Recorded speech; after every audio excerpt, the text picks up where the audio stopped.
how much OAS will you actually get based on your years stayed in Canada.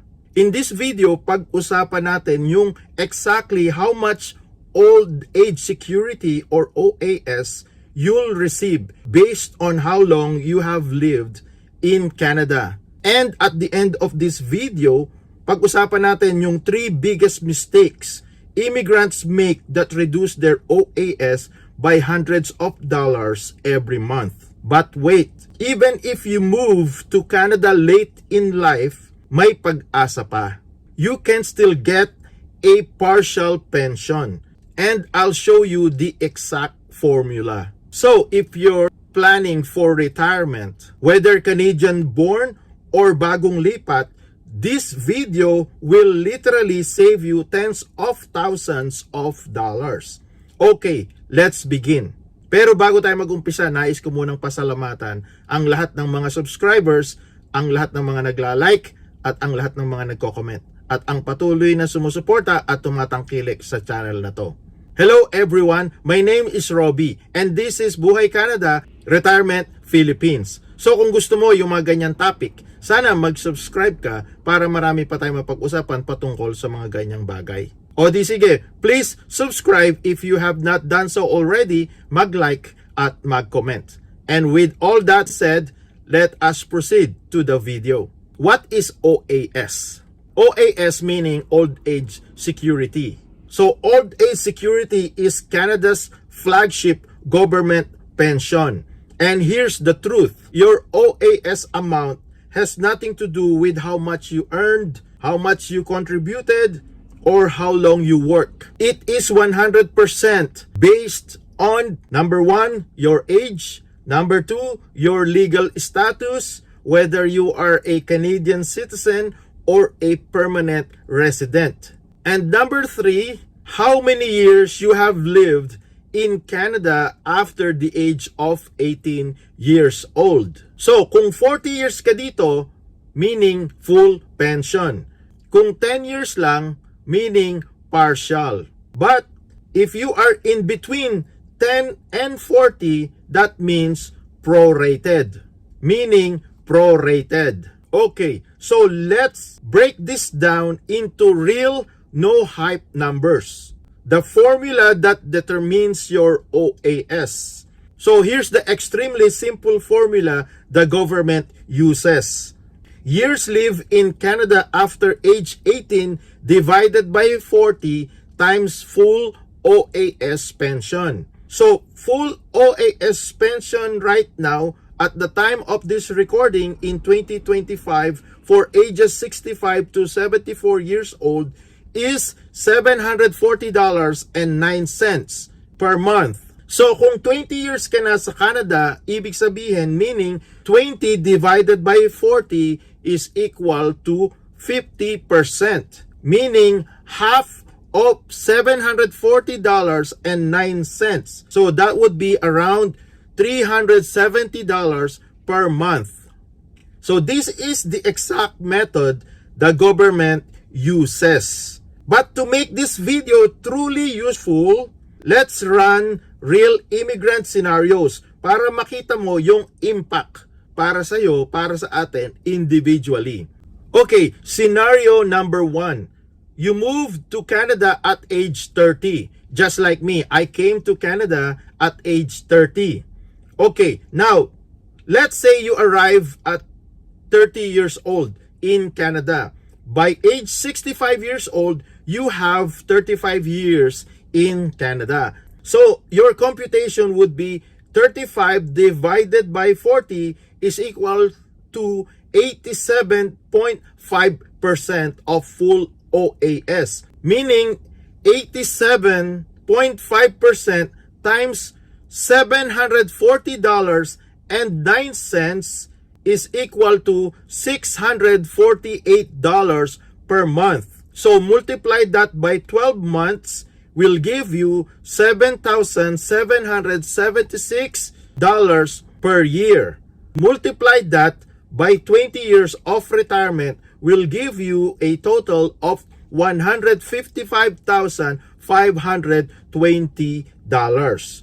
That's the value of arriving earlier. Okay, now scenario number 2. You moved at age 45. So this is very common for Filipinos, South Asians, and Middle Eastern immigrants. So if you arrive at 45 years old, so that means from 45 years old to 65 years old, that will give you 20 years of residency. So meaning 20 years divided by 40 is equal to 50%. Meaning you get 50% of $740.09, which is around $370 per month. So that's $4,440 per year. And across a 20-year retirement, that is equal to $88,800. So not bad. Hindi na rin masama. Pero mas mababa compare sa scenario 1. Okay, let's continue. This time is scenario number 3. You moved at age 55. So let's say you moved late because you were petitioned or you followed your kids. So from age 55 to 65 will give you 10 years. So 10 years is the minimum to receive any OAS while living in Canada. So meaning 10 divided by 40 will give you 25%.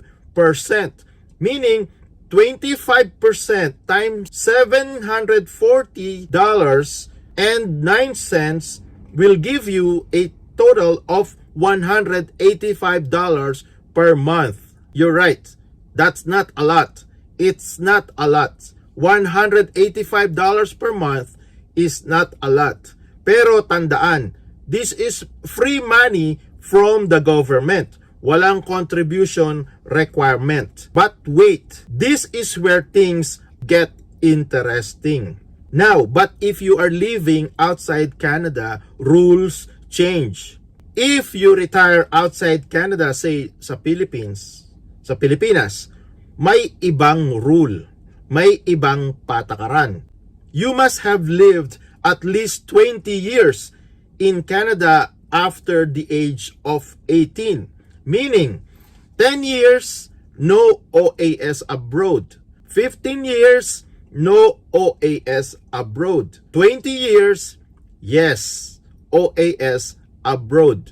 25, 30, 35, 40, yes, OAS abroad. So, if plano mong mag-retire sa Pilipinas or Thailand or Mexico, keep the 20-year rule in mind. Now, OAS clawback.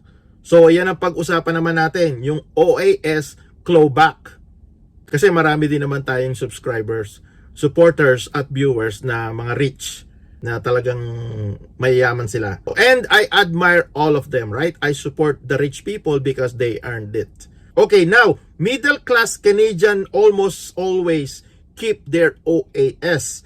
But rich, high-income retirees sometimes lose part or all of it. So, if your net income passes the clawback threshold, which changes every year, your OAS gets reduced. So, OAS is not guaranteed if your income is high. Now, how to increase your OAS? The 3 things you can legally do.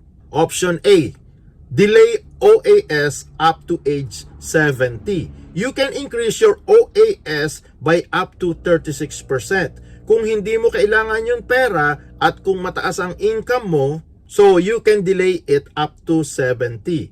So which is, this is huge, 36%. Okay, option B, maximize your residency. If you're 50 and thinking of living abroad long term, each year you're away, you lose 1 year towards the 40-year target.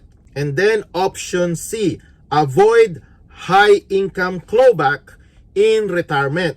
So try income splitting, proper RRSP withdrawals, or investing in TFSA can help you keep more OAS. And now let's go to the 3 big OAS mistakes immigrants make. Mistake number 1, not understanding the 40-year rule. Most people don't know they need 40 years of residency for full pension. Mistake number 2, retiring outside Canada without 20 years. Imagine expecting OAS abroad only to find out you're short of the requirement. Mistake number 3, not planning when to take OAS. So starting at 65 isn't always the best decision. If you're still working, delaying increases your lifelong monthly payment. And now the final words, my final thought. So now that you know exactly how OAS works and how the numbers of years you have lived in Canada can literally change your retirement income, imagine how much smoother your retirement would be if you planned this 5 years earlier. And on that note, I'll take my leave. But before I go, nais ko muna ulit pasalamatan ang lahat ng mga subscribers at ang lahat ng mga nagla-like at nagko-comment at ang patuloy na sumusuporta at tumatangkilik sa channel na to. Hello everyone, my name is Robbie and this is Buhay Canada Retirement Philippines. So kung gusto mo yung mga ganyan topic, sana mag-subscribe ka para marami pa tayong mapag-usapan patungkol sa mga ganyang bagay. O di sige, please subscribe if you have not done so already, mag-like at mag-comment. Hanggang dito na lamang, until next time, hanggang sa muli. And as always, God bless us all.